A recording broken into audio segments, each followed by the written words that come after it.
dhaamsa guddaa fi ergaa guddaa hunda keenyaaf akka nu dabarsitan akka naa dabarsitan hubataan jira. Kanaaf iyyuu guddaa galatoomaan isiniin jechuu barbaada hunda keessan iyyuu.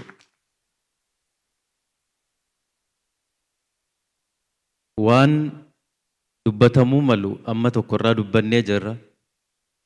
Garuu immoo dhimmi keenya dhimmi Oromoo akkuma Oromoo bal'aadha, hedduudha waan ta'eef gara fuula duraatti yeroo fudhannee gadi teenyee bal'inaan roga rogaan hin haasofna jedheetaniin amana. Haa ta'u garuu dhaamsin ani isiniif qabu waliif qabnu nuti ilmaan Oromoo wanti keessa dabarree dhufne hedduu sana kuma jirutti ta'ee ammaan booda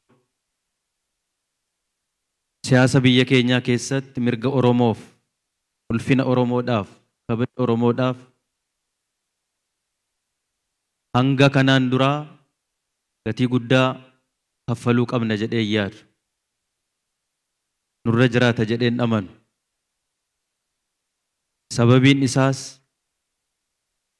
yoo nuti tokko taanee hojjenne wal gargaarree hojjenne baasiin keenya xaariin keenyaa fi dafqi keenyan xiqqaata waan ta'eedhaaf. Kanaafuu wanti keessa nuyi dabarre baay'een isaa xaarii keenya kan guddise rakkoonsaa ba'aa warri biraa nurra kaahan nutti fe'ane toon ta'in yoo gadi qabne ilaalle rakkoo keenya keessa keenya jiru rakkoo nu gidduu jirutu rakkoo kana hundaaf nu saaxile wareegama kana hundaaf nu saaxile waan ta'eef akka Oromootti waan darbe irraa barachuun har'a nurra jiraata. Maaliifan kana jedhe nuti lafa kanarra al tokko dhalanna al tokko jiraanna al tokko duuna. Namni lama du'u hin jiru, namni lama dhalatu hin jiru. Lafarra jiraachuun maal? Nyaatanii jiraachuudhaaf miti.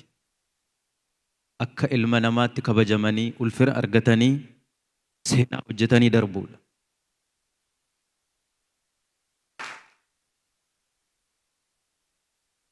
Sabni keenya bara dheeraadhaaf boo'e. Haati Oromoo bara dheeraadhaaf miixatte. Sababiin isaas akka haadha namaatti dhalteeti deesseeti hawwii ishee sana fiixaan kan baasuu fi dhabdeetidha bara dheeraadhaaf miixachaa baate.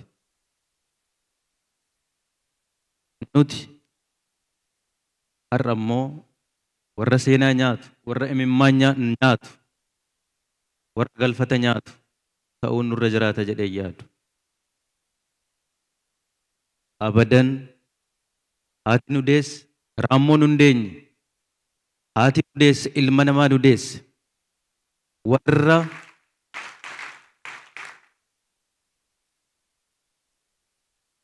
nyaannee jiraachuudhaaf jiraannee darbuudhaaf otoo hin ta'in kabajaa ulfina saba keenyaaf hojjennee seenaa hojjennee darbuudhaaf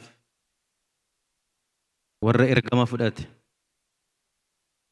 Ergama namni xalayaa barreessee nuu kenne otoo hin ta'in dirqama lammummaa waan ta'eef hundi keenya saba ofiif waan gaarii hawwuun akkuma jirutti ta'ee hojjechuufiin immoo dhimma guddaadha. Kanaaf iyyuu an ilmaan Oromoo kaleessa wal miines haa ta'u, kaleessa walitti mufannes haa taanu, kaleessa wal dhiibnes haa taanu, dhimma dhuunfaa walirraa hin qabnu. Karaan nuti irra deemnu karaa adda addaa haa ta'u iyyuu malee gaaddisni keenya inni keenya mana tokko saba Oromooti.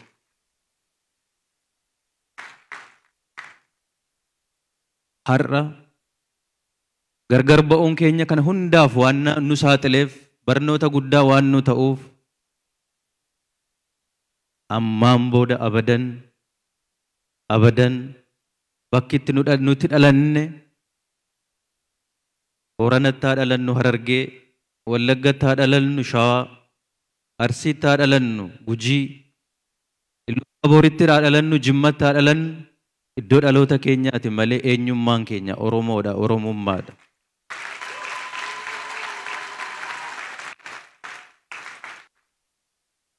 Wallaalummaan gaafa sana daganne, doofummaan gaafa sana dagannedha. Sana dagannee qe'ee keenya keessatti, dallaa keenya keessatti gallee yaanna yoo taane, warra diinaaf of saaxillee diigamuudhaaf warra of qopheessine taana. Amantaan keenya lubbuu keenyaaf malee foon keenyaaf miti.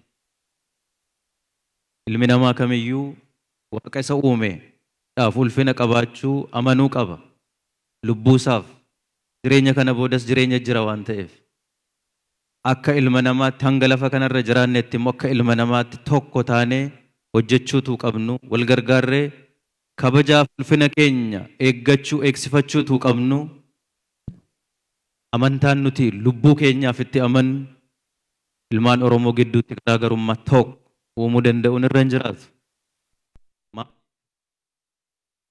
Kiristaanaas haa ta'u, Islaamummaaf Kiristaanummaan, waaqeffattummaan, amantummaa keenya sanaa olitti hunda keenyaaf Oromummaan an hunda keenyaati.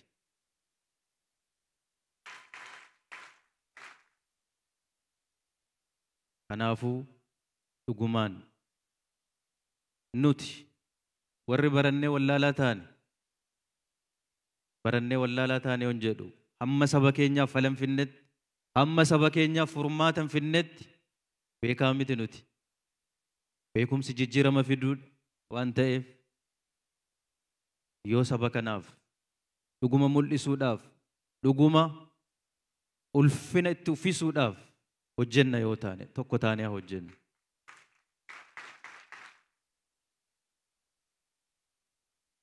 Akka dhuunfaatti nama kam wal dhabdeen qabu, lolan qabu.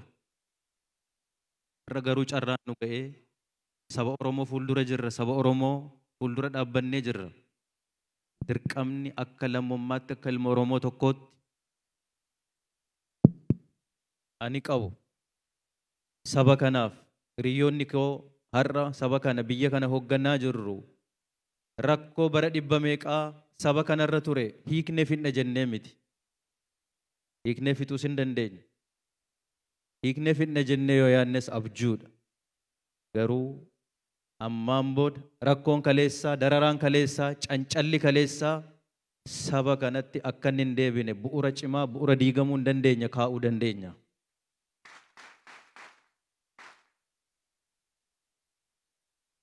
Kanaafuu amma naa galutti Oromoon saba isaaf hin yaadne jira jedhee yaadu. Akkitti yaadnutu rakkoo qaba malee. Walittaa dhufnu, walittaa deebinu, mataa walittaa hiinu. Yoo sana goonne karaan keenya fagoo miti. Wanti nu darbe baay'eedha. Carraan nu jala miliqe baay'eedha. Karaan fuuldura keenya jiru immoo carraan fuuldura keenya jiru guddaadha, bal'aadha. Amata hamma kana, bara hamma kana waa hedduun nu jala darbee jira. Waa hedduun nu jala darbee jira jenne hayaa hinnu iyyuu malee yoo xiiqii qabaan, yoo harrii fi boru egereen yoo nuu gale waggaa muraasa keessatti inni kaan waggaa 20-30 kan hojjete waggaa 2-3 keessatti hojjenne bira ga'uu akka dandeenyu abdii guddaan qaban.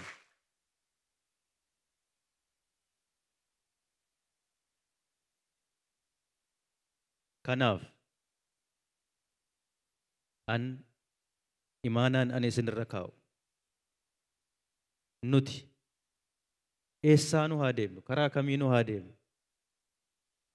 Saba kanaaf hojjenna hanga taanetti onnee wal buusuu haa dhiisnu. Mogolee wal jalaa butuu haa dhiisnu.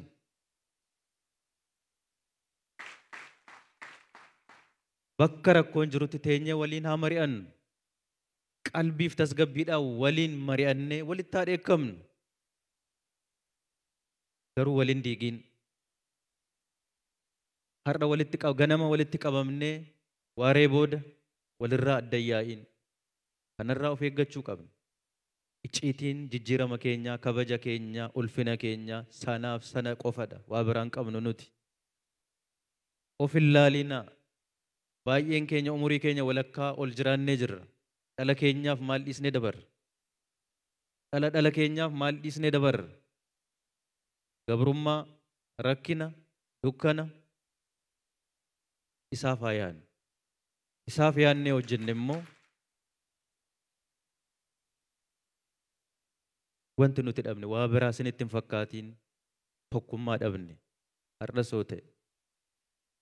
Gaafan kana dubbadhu hin nufu'an halkanii guyyaa yeroo kam carraan argadhetti Oromoo gidduutti tokkummaa cimaa uumuu danda'uun nuuf hojii manaa guddaa beektota, hayyoota, dargaggoota, ilmaan Oromoo gidduu jiru jedhee tallaala har'a. Hamma nuti tokko hin ta'initti biyya kana tokkoomsuu hin dandeenye. Lammaffaa kaleessa waan miidhamneef kaleessa boquu gadi qabannee jiraachaa waan turreef iddoo kaleessaa dafnee cancala sana ofirraa hiiknee iddoo kaleessaa keessaa baanee of mul'isuudhaaf namni gaditti toonu eeguu gararraatti tabbarratti baasnee of hin keenyu yoo taane guddina miti nuuf. Jijjiiramuu miti nuuf. Dinagdeen nuuf murteessaadha. Dinagdee olitti ilma namaadhaaf nyaachuu olitti, biddeenii olitti, daabbootii olitti ulfina qabaachuun hangafa. Ulfina kan argan gadi of keenyee miti. Baasnee of mul'isneeti. Gararraa irratti of mul'isneeti. Warra ofii bira dabarree kaaniif furmaata ta'uu dandeenyu qabatamaatti agarsiisuu danda'utu nurra jiraata. Kana Oromootti kabaja kan horuu danda'u. Namni kana dagachuun qabu.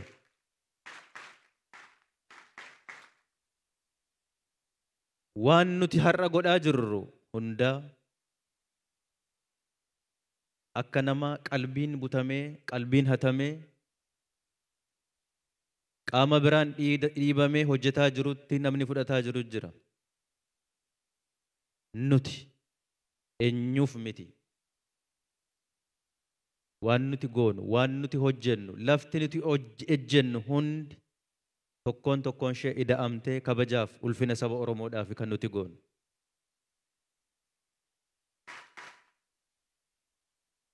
Warra kana dagatee, warra karaa irratti kana gatee, waa biraadhaan butamee dhiibamee warra waa biraadhaaf hojjetu miti nuti. Kana irratti shakkii tokko godhachuun isinirra jiraata jedheen amanu. Sana bira dabarree wal gargaarree yaadaan beekumsaan yoo hojjenne immoo kanaa ol qaroomna, kanaa ol irree arganna, humna arganna, kanaa ol kabajaaf ulfina arganna, hawwii fi dheebuu saba keenyaa guutuu dandeenya waan ta'eef waliin taanee ammas saba kanaaf haa hojjennu. Biyya Itoophiyaa kanaafis haa hojjennu. Oromoon mandara keessatti dhalatee kan inni yaadu dallaa mandara isaa keessatti miti. Biyyaaf, Afriikaadhaaf, addunyaadhaaf saba yaadee jijjiirama fiduu danda'u godhuu danda'utu nurra jiraata. Guddaa yaannee guddaa warra hojjechuu dandeenyu ta'uun nurra jiraata. Dhala keenya dakaa ol dhufaa jirtu kanan barsiisnu yoo taane xinnaa yaadee warra xinnaa hojjechuudhaaf deemu otoo hin ta'in guddaa yaadanii warra guddaa hojjechuudhaaf deeman dhala keenya kana barsiisuu danda'uun nurra jiraata. Warra yeroo hunda injifataman otoo hin ta'in yeroo hunda hojjetanii injifatan akka ta'an hafuura kanaan akka guutaman godhuu danda'utu nurra jiraata. Sanaaf immoo wal gargaarree tokko taanee hojjennu jijjiiramni nuti hawwinu sababiin nuyi ittiin finneen jiru. Kanaafuu waliin gargaarree wal taanee hojjennu isiniin jedha. Ulfaadhaa, fayyaa ta'a.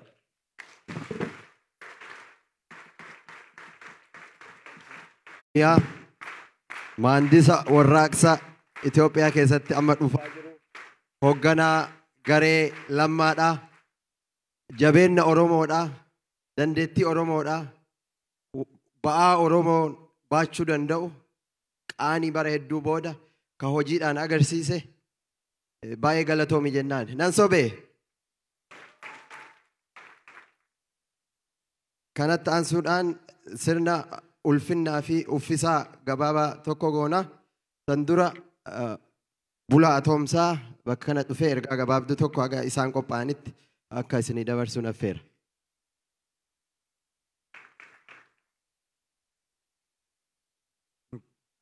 Galatoomaa nagaa bultanii waamee xiqqoosee Oromoo jirtuu hin dhaga'amu jirtuu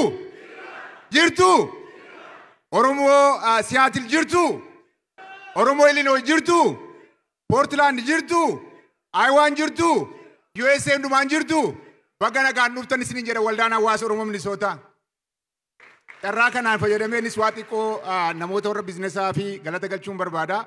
Isa duraa kabajamoo muummicha ministeeraa Federaal Riippaabilikii Itoophiyaa Dr. Abiy Ahmed akkasumas immoo pirezidentii bulchiinsa mootummaa naannoo Oromiyaa obbo Lammaa Magarsaa akkasumas immoo ministeera dantaa alaa Dr. Warqinee Gabayyoo akkasumas ministeera koominikeeshinii yookaan qunnamtii Dr. obbo Ahmed Shideen baga nagaadhaan Minisootaa dhuftan isaaniin jedha. Galatoomaa. Itti aansuuni qophii kaleessaaf har'a ta'e irratti gammadan moo hin gammanne? Mee harka keessa hin naageessaa? Qophii kana fakkaatu kan isinii qopheessee waldaa keessan waldaa guddicha waldaa hawaasa Oromoo Minisootaati. Itti aansee qophii kana fakkaatu kan qopheessee kan ispoonsara godhe jira. Jara kana galateeffachuutu baay'ee nu barbaachisa. Kanaaf maqaa isaaniin isinidha. Tokko obbo Gabii Tufaa maqaa biizinasa isaaniitiin, Dillaa Restaurant maqaa biizinasa isaaniitiin, Boonaa Construction biyyatti waggaa 3 dura galee investmentii hojjetaa kan jiru, Abrahaam Daluu AA Reliable Home Health Care Adde Rufee jiru, obbo Girmaa Hassan, Dr. Abdi Gojebe, Tawfiq Islamic Center Board of Directors, Kala Transportation, Group Park Home Health Care, Gomena and the Associate, Abdul Nasir, Abdullah Yusuf, namoota kanatu guyyaa har'aa qophii ta'e kanaafi ispoonsara godhee jara kanaanii galatoomaa naa jedhaanii. Ammas immoo waldaan hawaasa Oromoo Minisootaa yoo gargaartan illee gargaarsa keessan barbaada. Warrillee ammallee ispoonsara gochuu barbaadanii dhuftanii nu biratti illee galmaa'uu dandeessu. Warra ispoonsaraa maqaa dha'uu barbaada. Itti aansee gaafa yaaddi ka'uu hiriira nu galtuu isa amma miti amma adamootti hin dabarsaa. Galatooma. Bulaa galatoomi. Sa'aan kenna waan deemaa jiruuf amma sirna gaafiif deebiitti seenna. Warri gaafii qabdan gaafii keessan gaafachuudhaaf asitti gala sa'aanis deemaa jira. Adaraa daqiiqaa 2 bira yoo dabartan ani isin dhaaba. Daqiiqaa 2 qofa nama 15 qofa. Nama 15 lakkaa 15 bira yoo darbe dhaabbachuu qaba. Warri galgala gaafii gaafate har'a irra deebi'uu hin danda'u. Gaafii wal fakka Oromoo. Walaa dhageeffannu. Gaafii wal fakkaataa warri qabdan namni isin dura yoo gaafate please nama itti aanuuf carraa kenna. Laayina sirreessaa hiriira.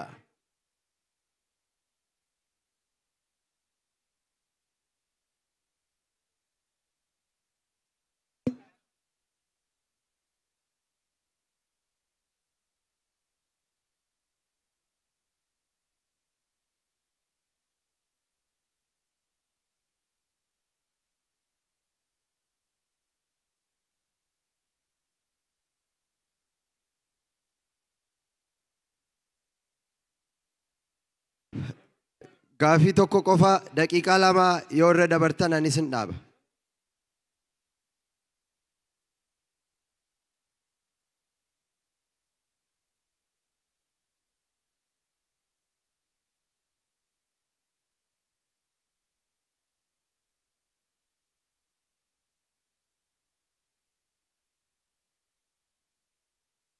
Gaafii shan duwwaa fudhannaa sa'aan deemee jira.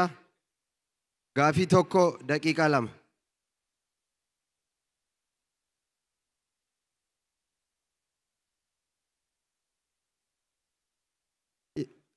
Aga isaan sirraanitti yeroo gabaabduudhaaf hawaasa keenya Somaalee naannoo kana jirurraa kennaa gabaabduu Sheekh Ahmed Shideef kennuudhaaf garanatti dhufaa jiranii. Dr. Abiyyiif dhiifama. Dr. Abiyyi kennuudhaaf garanatti dhufaa jiranii.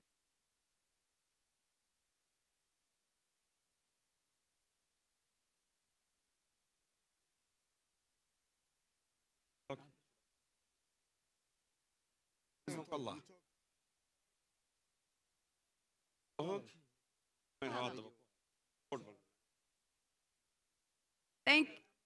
Good morning, everyone. I'm sorry to disappoint you. I don't speak Oromo and Amhariya. But I want to say thank you so much for having us. We're here to present an award to Dr. Abiy for his amazing work in such a short term. He has given us hope. We are honored to have you here in Minnesota. We would like to present you an award from the Somali Business Association of Minnesota. Please join us. Yes. No, he's coming.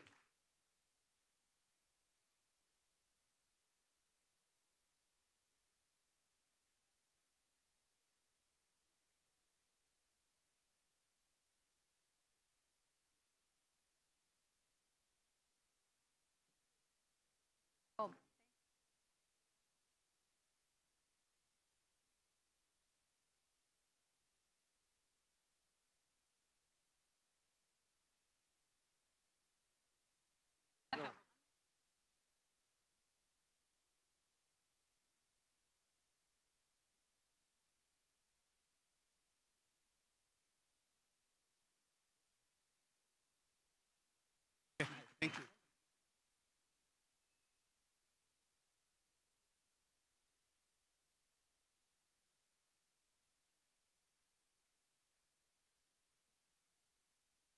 Thank you so much. Thank you.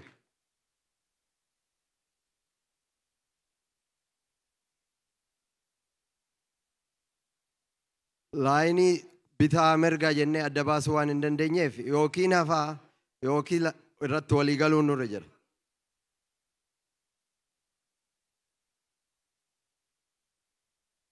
Daqiiqaa lama duwwaadha. Yeroo ani dhaabaa jedhe. Oggoo ani dhaabaa jedhe. Yoos daalle maayiku.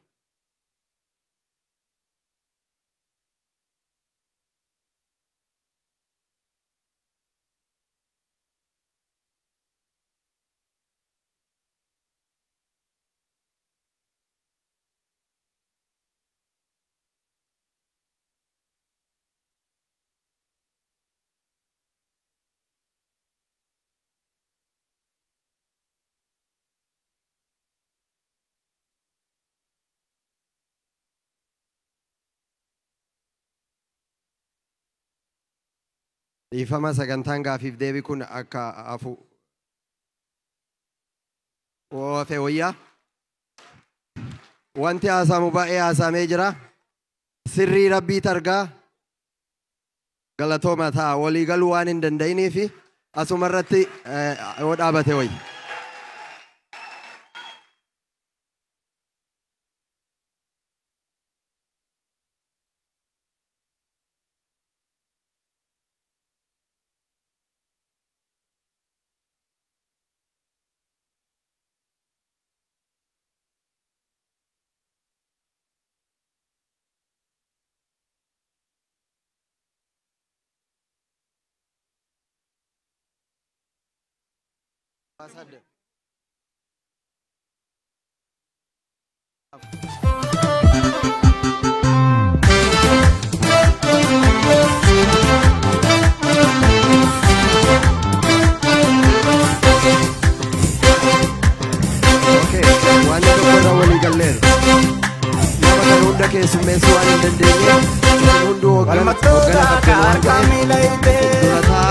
Mari dantaan addaa naannoo kana jiru witee. tokko Waa'ee keeru galee dubbadhuun finnee.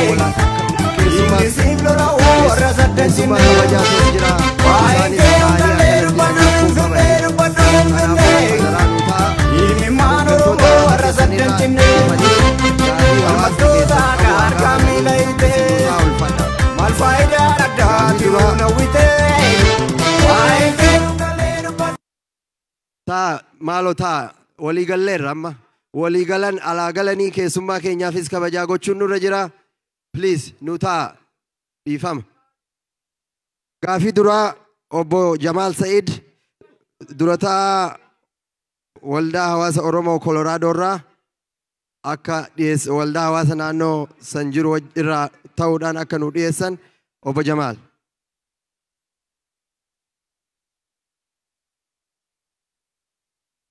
Please taa.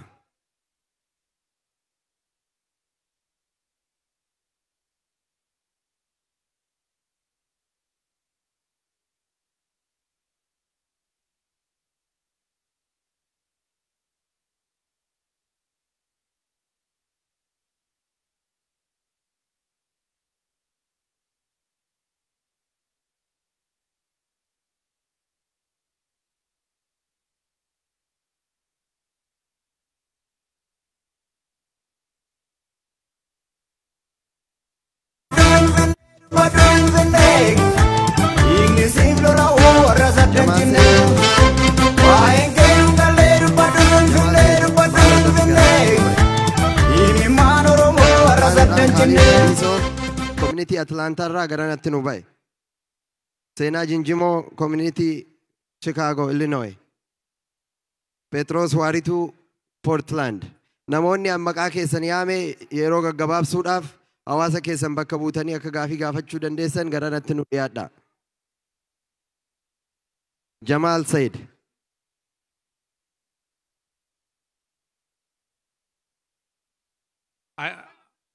Galatooma daqiiqaa takka qabaa.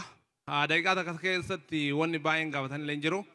Haa ta'uuti ka wanni an jechuu barbaadu duraan dursee kabajamoon muummichi muummee ministeera Itoophiyaa akkasumas kabajamoon pirezidaantiin Oromiyaa baga nagaan dhuftan akkasumas jilli isaa martuu hojjedha.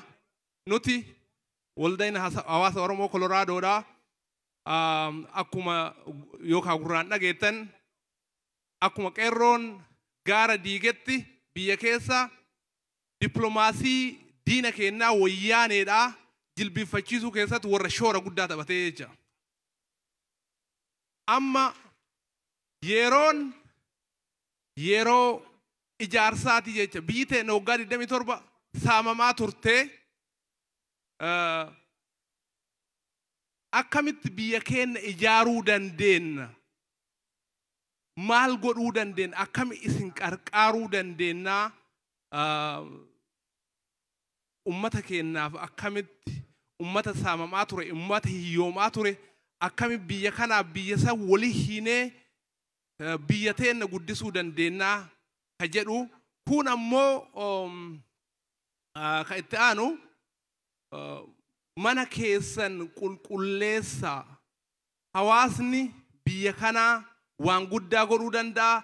Imbaasii biyya kanaa qabdan injifannee warra miliyeenaan tumsaniif injifannee osoo mallaqa hin qabaatin nu gartee baqattoota kanatu injifatee hawaasni biyya garagaraa jiru ambaasaadara biyya saniitii biyya Oromiyaatii Itoophiyaa waliigalaatii Afrikaatii seenaan keenya ka awwaalame amma abbatu barreeffata seenaa Afrikaa ka jallate amma yeroon keessanii Oromoon isiniin gahee amma hidda keenya lafa jala gad fageessee akka hin cabnetti ka ijaaruu danda'u amaanaan isinirra jira. Isinii tumsinaa jabaadhaa isiniin jedha. Galatooma. Daqiiqaa tokko jechuun hin danda'amu. Kanatti aansuudhaan waldaa hawaasa Oromoo Atlaantaa irraa obbo Khalid Fadiisoo. Khalid jira?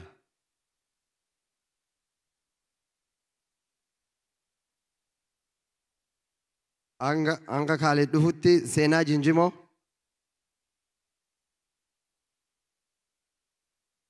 Okay, obboleessa kiyyaaf kenneeraa jettee. Arra seenaa ta'ee dubbadha galatoome. Duraan dursee kabajamoo pirezidaantii naannoo Oromiyaa akkasumas muummicha ministeeraa hundi keessanuu asitti isin arguu kennan baay'ee gammanne akka nama tokkootitti. Galatooma isiniin jedha. Ammoo gaafii gugurdoo gaafadha. Irraa kanaan.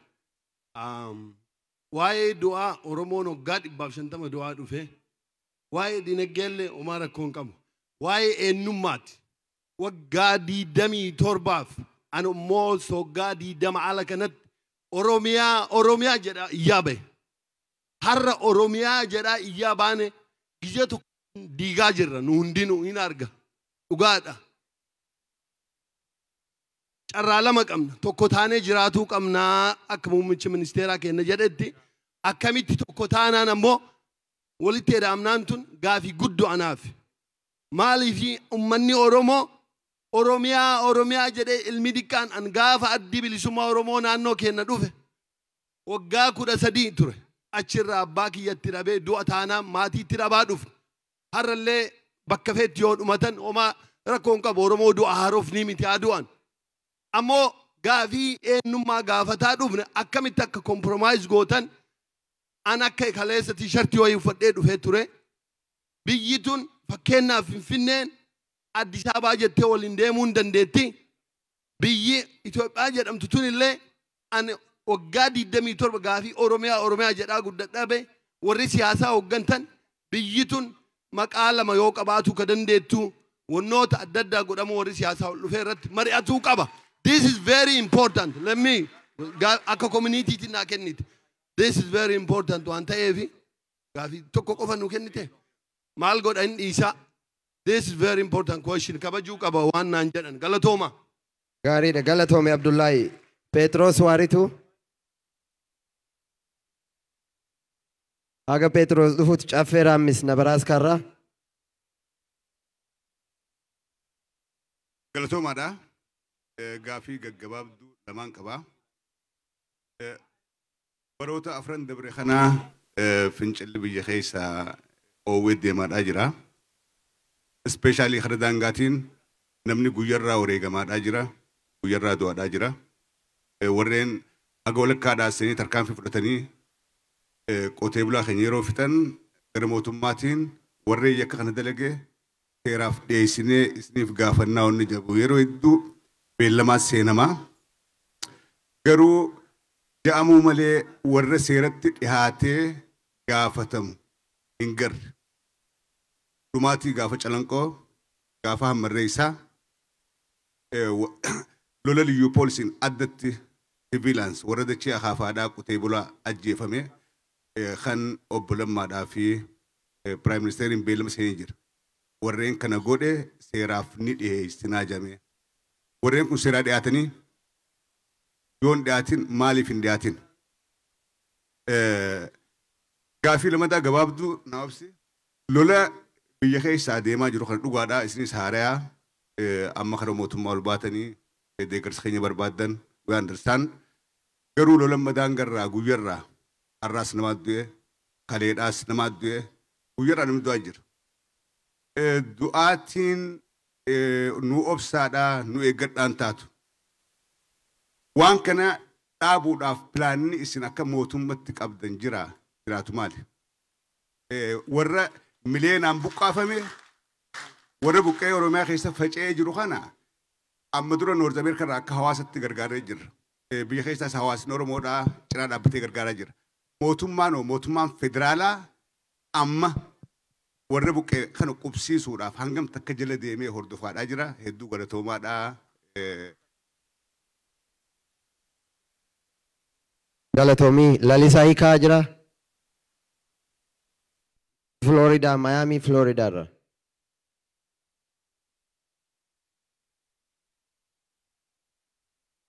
Ayyee galatoomaa Lalisaa hiikaan jedhama Florida irraan dhufee gaaffii an gaafachuu barbaadu kana hundumtuu gaafateera gaaffiin koo obbo Lammaa fi Dr. Abiyyi baay'ee isin jaallannaa. Dhimma Dambidolloo qillan Wallaggaa kana piliis nurraa hiikatti barbaada. gatii uummati keenya kanaan dura kaffale hingaa please uummati inni kanaan dura haa ga'u amma gara fuulduraatti aarsaa barbaachisu illee kaffalaati nurraa dhaabaa kun kadhaa uummata keenyaati galatooma.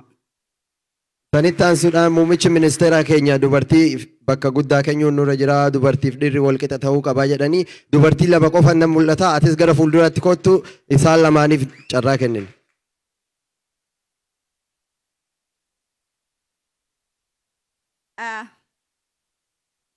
Maqaan koo Burtee Haayiluun jedhama. Oromii fasiriitan naasaa akka safaa Amaariffaa haa ta'u malee harka caalu immoo Ingiliffaa tamachaa. So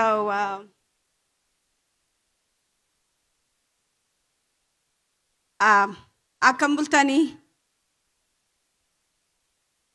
Waaqayyoon haa galatu yeroo kana nu laachuusaafi.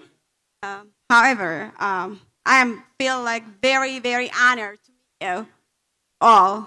And I really appreciate your hard work you have doing right now. And without no rest. Waaqayyo sina eebbisu. Waaqayyo baay'ee sina gargaaru. I am so honored to meet you as well. My question is, how can we improve healthcare in Oromia? From my experience, I have lost many of my family and my friends at very young age. So I am very concerned about that. Also, how we can improve older people health care. I know a lot of people who doesn't have family and just sleep and stay there forever, not without waking up. So how we can improve. So if I want to go back home and work and help my community, my people, especially I'm from Sri Walaga, so it is very difficult, transportation and the cost of house. How can you guys support us for us to come there and work with you? Thank you so much. I'm so honored to meet you. Thank you.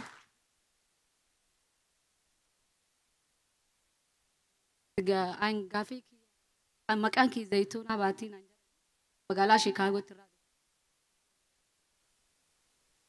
waan an gaafadhu fedhe ani biyya keessatti hin dhalanne biyya ambaa keessatti dhaladhe haga abba sadii haga abba afuri baqataadha akaakoo kiyyarraa eegalee yeroo mililikii irraa qabee warri kiyya lolarra jira jechuudha ilaa ammallee lolumusan irra jirra ani abaabayyuun kiyya beeltoorraa dhufe boorana dhufe akaakayyuun kiyya laf booranaa keessatti dhalatee abbaan kiyyallee maddoolaa butii dhaladhe anillee Somaalee dhaladhe Muqdishoo haa ta'uuti ardallee biyyuma abbaa kiyyaa san keessatti biyya deemee dhaquu hin dandeenye yeroo dhaqu lafa san cuftiyyuu waraana keessanitti jira sawweena dhaqee lafa abaabayyuu kiyyaa yoo dhaqu deeme qillisaa eela raayyaa jedhama laaluu hin dandeenye waraana makalaakkayaatti jira ummata cuftiyyuu achirraa buqqisan madda walaabu abbaa kiyyatti dhalate waraana keessanitti jira dhaqee laaluu hin dandeenye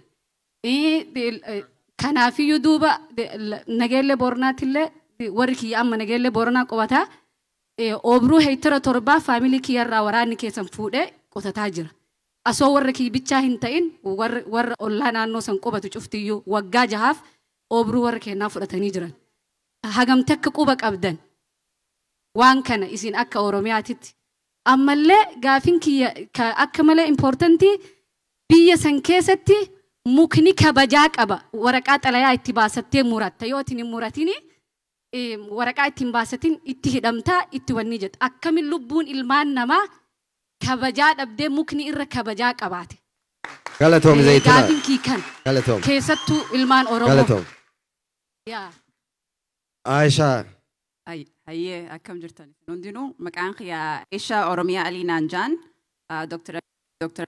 Baganagiyaan gara Minisootaa dhuftanii gaafiin kiyya kaduraa gaafii namni hedduun gaafatee waa'ee daangaati rakkoon daangaa tun wallorraa harargeerraa hamma kibba bahaa baalee mooyyaalee rakkoon tun guyyarraa nama fixaa jiranii diinni keenya waan kana dhaabuudhaaf karoorri keessan maali dhiifamaa wajjin kabajaalanii isin gaafadha deebisaa khaleessa deebistanillee dhaggeeffachuun barbaadu waa'een daangaa wama jiru wal dhawiinsi numa jira kun kana dhaga'uun barbaadu deebisaa gahaa tokko mul'ata wajjin akka nu deebistan kabajaanni sin gaafadha.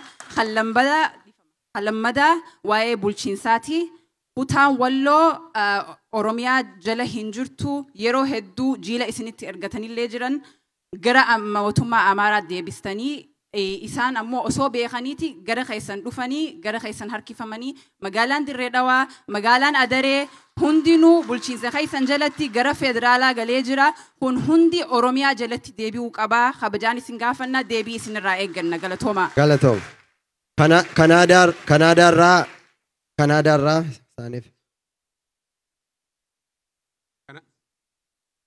Kanaadaarraa hin dhufe. Kabajamoo muummicha Ahmed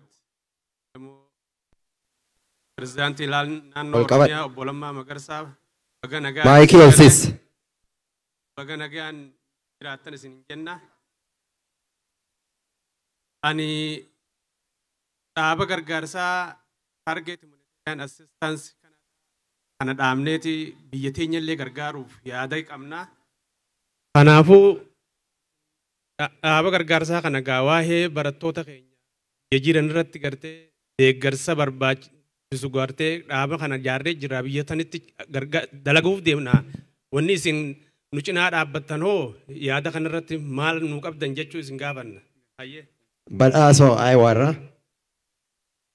Galatooma carraa kana naa kennuu fi yeroon qabu gabaabduu waan taate daddafee gara gaafii kootti taraa. Gaafiin kiyya maal inni naannoo Oromiyaa keessatti jijjiirama tokko gootanii jettanii naannoo kaabinee kanneen irratti ammallee godinootaa fi aanota tokko keessatti kaabinoonni dullooyyiin durii tan jijjiirama kanan feene uummata rakkisu jirti. Kanaaf wanni yaaddaniittan maaltu jira kana waliin gahuudhaaf. Gaafiin kiyya lammaffaan waa'ee filannoodhaan wal qabata. Waa'ee filannoo irra kaleessallee nagarree gaafiin ka gaafatame filannoo irratti ani waan tokko keessa waan turee fi guggaa kana biyya kana erga dhufee waggaa 7 achittiin dalagaan ture. Filannoon armaan dura korojoon uummanni filate keessaa bu'ee ija kootiin waan arge himu jira. Keessaa jigeet korojoo ufiin dalaganii itti guuran ija kootiin arge. Kana jijjiiruudhaaf filannoo dhufu kanarratti filannoo dimokiraatikii filannoo bilisaa gochuudhaaf wanni yaaddaniittan maaltu jira. Gaafiin kiyya sadaffaan ammoo paartii biyya seensistanii jirtanii paartii baay'ee biyya galeeraa. Paartiin kun hundi isaatu gargar taa'ee Oromoof yeroo ammaa kanan faayidaa hin qabu. Paartii tokko yookaan tokkollee akkan jenne paartiin tokko dadhabuu danda'a. Paartii lama ta'ee wal dorgomee Oromoodhaaf dalagu waan kanarra maal yaaddaniittan isinii paartii kana walitti deebisuudhaaf galatooma.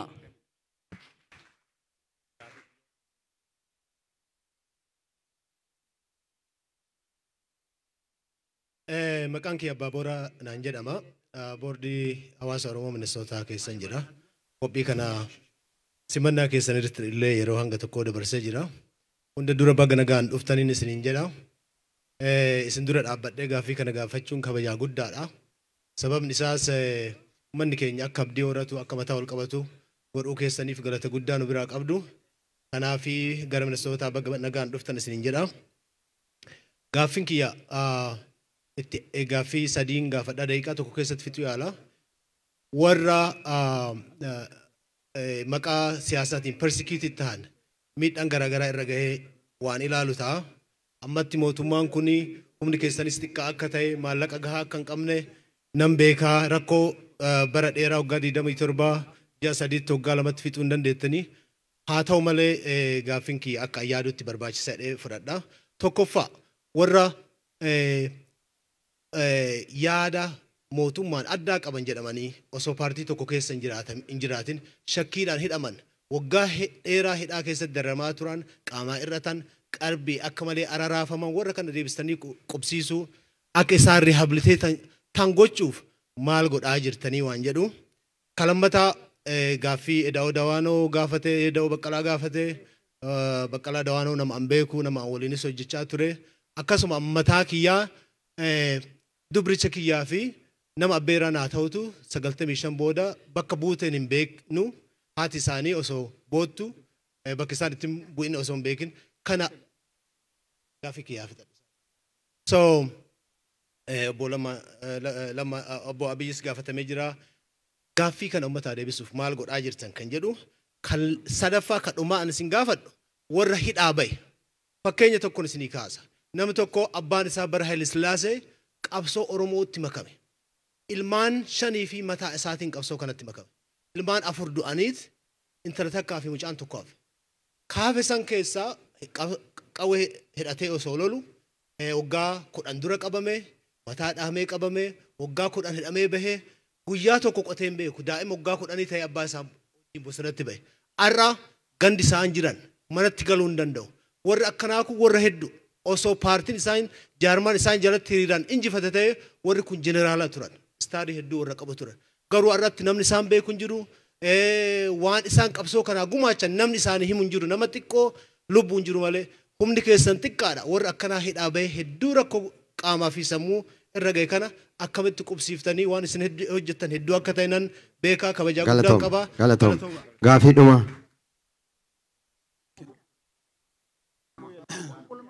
ክቡር ጠቅላይ ሚኒስትር ጥያቄን የማቀርበው በአማርኛ ነው።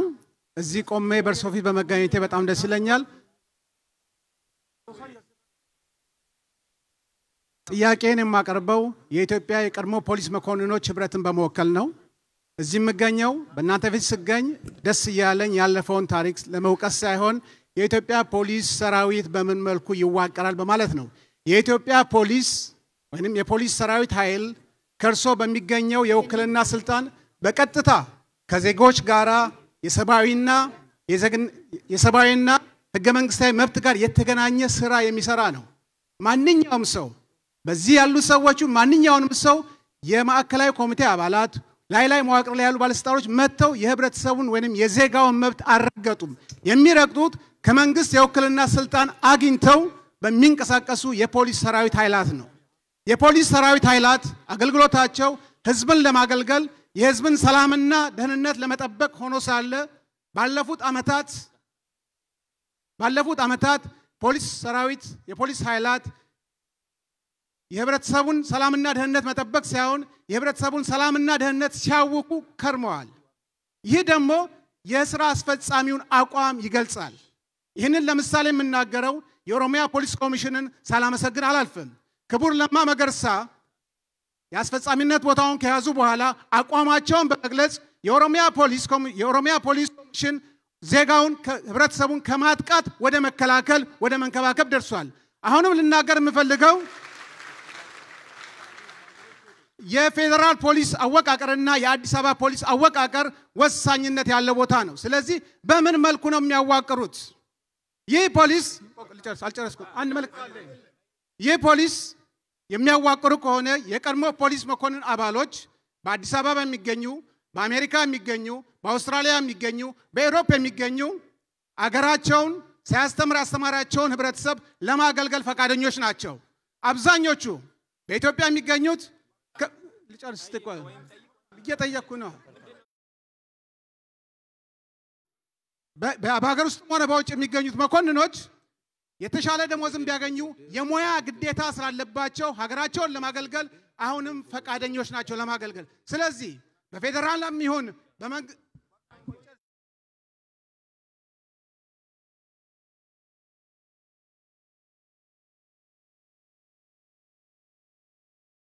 ፈቃደኞች ናችሁ። እናንተስ በዚህ ምን ያህል ዝግጅት አላችሁ ነው? አመሰግናለሁ። Thank you very much. Jara keenya kaanqate rabbitti haguutu taa kun gaafii ammammaatti ka'e erga deebi'ee booda deebinee siyyaamna adaraa nu ta'a. Warri security bakka kana nu qulqulleessa. Kabajamoo Dr. Abiy Ahmed bakka kanatti as ba'anii gaafiiwwan mana keessa ammaatti ka'aniif deebii akka kennan kabajaadhaan affeera. Warri security, please help us clear this area. Security.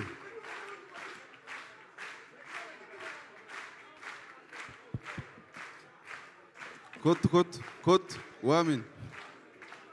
Kottu kottu. Kottu kottu.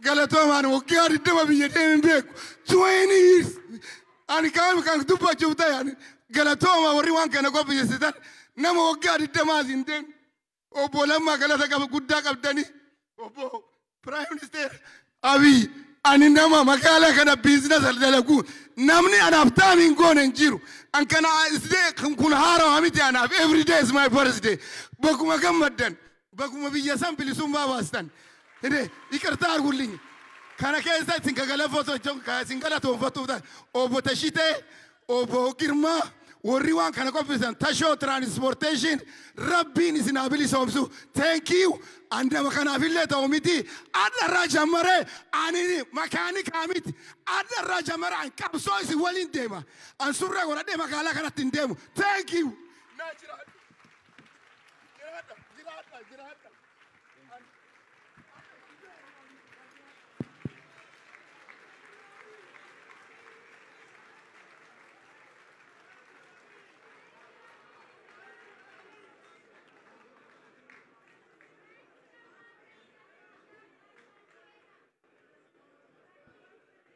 Tokko daballu namni tokko daballu ta'a kaasin ta'a dubartii tokko dubartii tokko.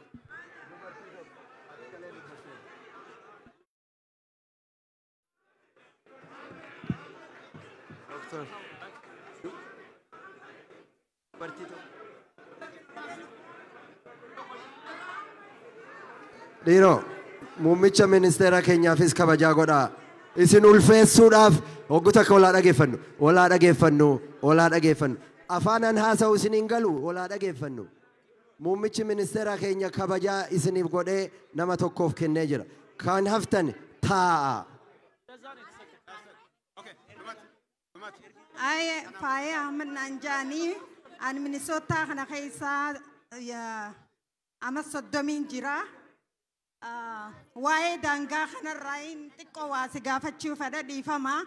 Atilleen hifattee waa'ee daangaa kana namni hedduun si gaafata. Uummanni Oromoo inni daangaa Somaalee irraa jiraatu Harargee keessa hanga Moyyaaleetti daangaa Affaarii fi Walloo akkasumas bakka adda addaatti dhumaa jira. Kanaafis tarkaanfii akkamiitu fudhatame? Tarkaanfii akkamiitu fudhatamuu deema? Hanga yoomitti uummanni keenya du'aa jiraata? Yeroo hangam keessatti uummanni Oromoo qaqqabdanii rakkoo kanarraa xiqqeessuu dandeessan? Karoora yeroo gabaabaa fi dheeraa qabdu. Uummanni daangaa irra jiraatu akkasumas jiddugaleessa Oromiyaa jiraatu akka inni if eeguuf maaliif milishaa hin hidhachiifne? Yoo meeshaa hidhachiisuu hin dandeenye maaliif milishaa gahaa uummata eegu hin jiraanne? Akka Somaaleen liyyuu poolisii qabdutti Oromiyaan maaliif hin qabaanne? Galatooma. Galatoomi.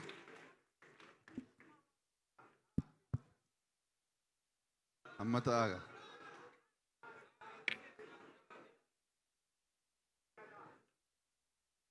Namni dheebuun isaa baay'ee waan ta'eef dubbachuu barbaada obsuun baay'ee barbaachisaadha. Gaaffiin ka'e akka waliigalaa irruma deddeebi'ee ka'aa ture gaaffii wal fakkaata. Haa ta'uyyuu malee kanaan dura waa kaasnee turre. Arbi hin kufaa, hin kufuu, kufnaan immoo hin ka'uu jennee turre. Sabni kun jaarraa tokkoof akka kufu, akka bittinnaa'u, akka badu yaaliin godhame milkaa'uu hin dandeenye. Osoo kufee jiraatee biyyi sun Oromiyaanis hin jiraattu. Amma immoo amma Oromoon akka itti yaaduu qabu nuti arba. Kufuu hin qabnu. Kufnaan of duwwaa osoo hin ta'in inni kaan isin bada waan ta'eef